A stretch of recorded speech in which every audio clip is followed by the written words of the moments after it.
Aïe. Ah putain le con. Wesh. Ben, tranquillou les gars, ça farte, en forme. Ah putain, c'est quoi ce début de vidéo? Là aujourd'hui les gars, on se retrouve pour une nouvelle vidéo. Alors j'ai vu que vous aviez bien kiffé le test de la 4,5 2023 YAM. Du coup je me suis dit, quand on allait au CBO Days, autant faire ça avec plusieurs modèles, plusieurs motos tout simplement. Et l'objectif c'est uniquement de vous donner mon avis en tant qu'amateur. Tu vois, c'est pas du tout d'aller chercher des vidéos avec des caractéristiques, tu vois, que KTM pourrait se servir pour leur réseau et tout. Non, c'est pas du tout l'objectif. L'objectif c'est vraiment de vous donner mon propre avis à chaud quand j'ai essayé une moto. On va essayer la 125 KT, la 125 SX 2023 à injection mon pote.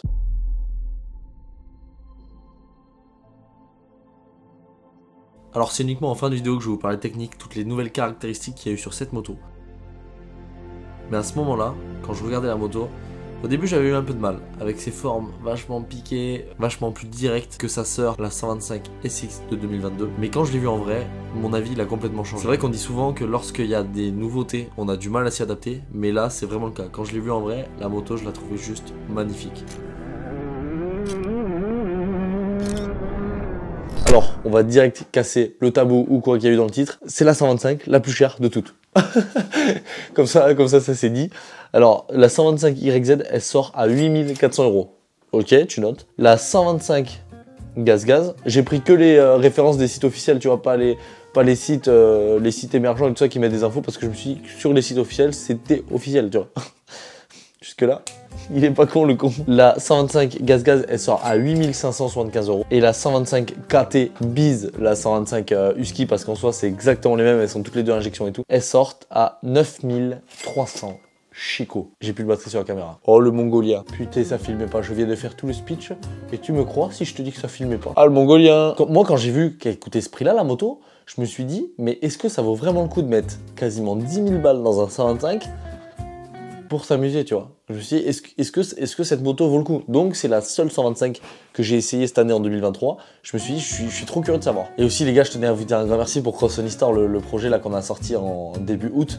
Regardez ça, c'est les stocks des t-shirts qui nous restent avec toute la collection qu'on avait fait. Donc vous vous rappelez, quand on était allé chercher les stocks, ça, il y en avait énormément. Là, il me reste 2 S, 2 XS en noir et un vert en S. Du coup, déjà, merci pour tout cet engouement autour de la marque. Ça fait trop plaisir. On est en train de... je suis blindé de projets dans ma tête par rapport à Cross Star. Donc ça fait grave plaisir. Et ça, c'est mon stock qui reste en code jacket. Ça, c'est le produit qu'on a sorti il y a genre... Bon, ça a été en précommande pendant 1 mois, mais c'est sorti il y a genre une semaine à peine. 1, 2, 3, 4 et 5. Il nous reste 5 tailles. Il nous reste 5 code jackets.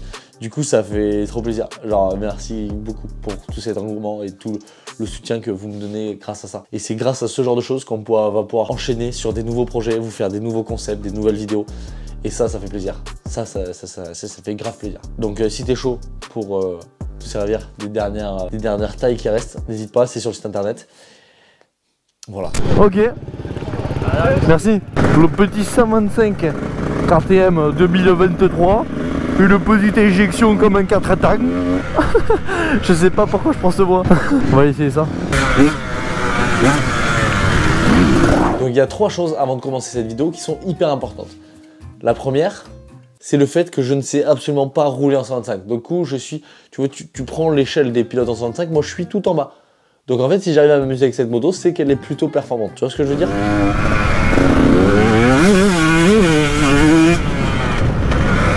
Déjà le quart de mon frère. Moi j'ai l'impression que je suis sur un bateau. Deuxième point hyper important, j'ai lu aucune caractéristique sur la 125 avant de l'essayer. C'est-à-dire que j'ai absolument rien lu. J'ai fait comme la 4,5 YAM. J'y suis allé d'une, parce que tout simplement j'ai pas eu le temps de lire. Et de 2, je me suis dit si je vais l'essayer, ça sert à rien trop de le lire. Je verrai par mes propres avis, quoi. Tu vois, l'objectif c'est vraiment d'essayer la moto et de faire ton ressenti, parce que c'est vrai que quand tu dis ouais moteur plus puissant et tout nana, et tu vas essayer la moto, si tu sens vraiment qu'elle... Enfin tu vois, si tu roules et tout ça, tu vas essayer de voir si le moteur est vraiment plus puissant ou pas, tu vois.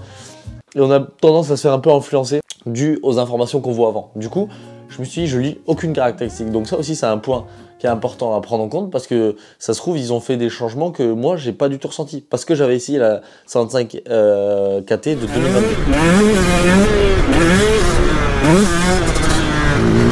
Oh mec, elle est bizarre. Genre je trouve elle est moins précise. Les quartiers, j'ai l'impression que c'est précis, tu sais, tout le temps. Troisième point hyper important, il n'y a pas de plan extérieur. Alors, dans cette vidéo, il n'y aura pas de plan extérieur durant mon roulage. J'ai le seum un peu comme ça, tu vois. Non, tout simplement parce qu'en fait, ce week-end-là, j'avais personne qui était là pour cadrer. J'avais mon pote, Jojo, mais je t'aime bien, gros. Ça, c'est Jojo au repos. Donc, clairement, c'était impossible de cadrer. Ah, mais il est grand, lui, sur un 85.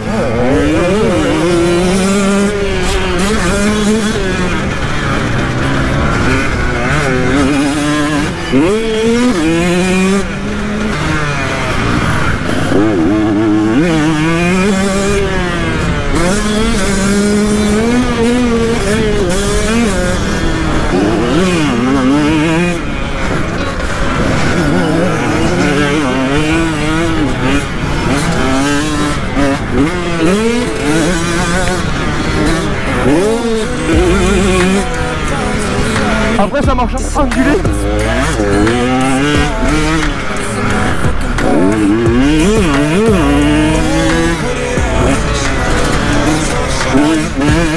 Je sais pas si vous l'avez vu, mais je crois qu'Amistet ils ont fait une vidéo sur le 2 temps à injection.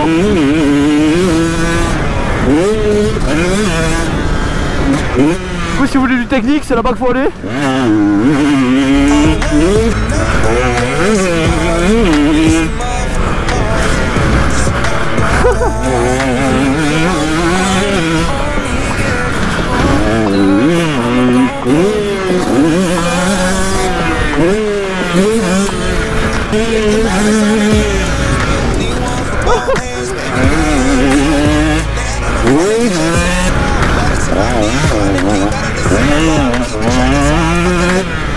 Après c'est coup bleu. Franchement, moi qui sais pas rouler en 2 temps, je m'en régale.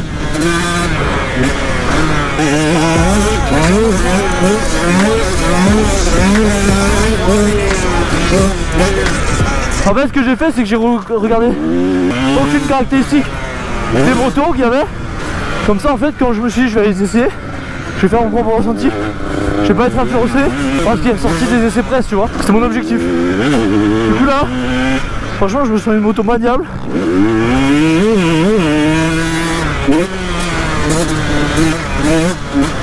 Par contre j'ai l'impression que le châssis est moins précis. Je sais pas si vous voyez ce que je veux dire.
Ouais, du coup je disais à chaud.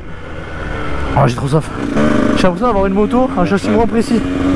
Tu vas moins où tu veux dans les ornières. L'année dernière j'avais essayé la 2 temps en 125 la même. J'avais pas cette impression. Mais ça c'est couple et tout.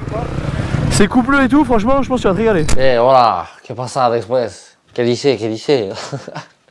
Qu'est-ce que j'en dis au final de cette moto à chaud? Parce que du coup je dis, au début je dis elle est pas hyper maniable, après je dis qu'elle est bien, après je dis au mec qui va se régaler, qu'est-ce que j'en pense? C'est tout ça parce que c'était mon ressenti à chaud. Dans les premiers tours j'avais l'impression, en fait il y a un gros garde-boue mastoc mon pote, et j'avais l'impression que c'était, ouah, il était dur à inscrire et tout dans les virages, Au final, pas du tout. À la fin, dans les derniers tours, je me régalais dans les ornières et tout. Franchement, j'y arrivais bien et j'ai pris du plaisir sur cette 125. Alors que d'habitude, moi, il y a un 2 temps, ça fait 48 000. Juste après, là, on va parler des caractéristiques techniques. Vraiment, je les ai pas encore lues. Hein. Je vais les lire avec vous. Comme ça, on va voir vraiment la différence. Et du coup, clairement, mon premier ressenti, c'est que déjà, les suspensions, ça m'a pas dérangé. Les Wipeover, d'habitude, faut s'y faire. Et sachant que je roule d'habitude avec du Kayaba, je me suis dit, ça va me faire drôle. Pas du tout. Franchement, ça m'a pas du tout dérangé. Après, on était sur une piste assez lisse et tout. Mais il y avait 2-3 rails, des trous dans les freinages et tout. Et ça m'a pas du tout dérangé. Après, le moteur, à l'injection, justement, en fait, elle est hyper linéaire. C'est hyper linéaire comme moto. C'est un peu, tu sens que tu as un peu de couple quand même, pas des masses, mais tu as un peu de couple. Par contre, j'ai l'impression qu'elle monte moins haute dans les tours qu'un carbu. Après, je roule pas en 125, donc c'est un peu compliqué, mais c'est juste mon ressenti. Mais par contre, c'est qu'elle est vraiment linéaire comme moto. Donc les plus que je pourrais dire, c'est la suspension. Pour moi, je me suis régalé avec, donc les suspensions étaient bien. La moto, elle est super linéaire. J'ai pris du plaisir. Ça, c'est les 3 plus en gros que je pourrais vous dire. L'injection sur le 2 temps, ça a l'air top. Franchement, ça a l'air la folie. Par contre, le seul point un peu négatif que j'avais vraiment l'impression qu'elle était un peu dure à inscrire dans les virages au début. Bah après, quand je m'y suis fait, ça avait l'air d'aller. Mais c'est le petit point un peu bancal que je pourrais laisser. Maintenant, on va regarder les caractéristiques ensemble. Alors, réglage de suspension simplifié. Ah ouais, on voit que sur l'amortisseur, la molette, elle est différente. Autant en détente qu'en compression. Et j'avais vu ça aussi sur la fourche. Système d'injection électronique de carburant. Donc ouais, il y a l'injection sur le moteur. Bon, ça c'est ce qu'on parlait, vous le savez. Un kick à pouce. Donc ça, c'est incroyable. On va tous passer au kick à pouce. Ça, c'est chouette. Ça, je valide. Ah ben, c'est les 3 grosses différences qui parlent sur la 125. Ah oui, parce que du coup, tu as les maps sur un 125. Parce que vu que tu as l'injection, tu peux changer ta map. Donc cartographie sélectionnable sur un 125. Et ça, c'est lourd. Putain, j'ai pas pu l'essayer. Je suis un peu deg. Poids sans carburant, 92 kg. Moi, je trouve pas ça incroyable. C'est normal, je trouve. Du coup, on a vu les nouvelles caractéristiques ensemble. On a fait le test de cette 125 SX de 2023. Comme d'hab, c'était un test que moi je sais faire, tu vois, c'était un test avec uniquement mon ressenti à chaud et ce que j'ai pensé de la 125, tu vois. C'est vraiment, en fait, ces genres de vidéos, il faut vraiment les voir comme une discussion avec vous, comme si j'échangeais sur mon avis sur cette moto, tu vois, comme si tu me croises dans la rue, tu me dis, ouais, t'as pensé quoi de la 125 SX? Ben, c'est ce que je vais te dire, que je dis en vidéo. J'espère que vous avez kiffé. Si c'est le cas, n'hésite pas, tu me le dis en commentaire comme d'habitude. D'autres tests vont arriver dans ce genre-là, dans les vidéos à suivre. Donc restez connectés les boys. C'était Cransoni. Bye. Ooh, put it on me.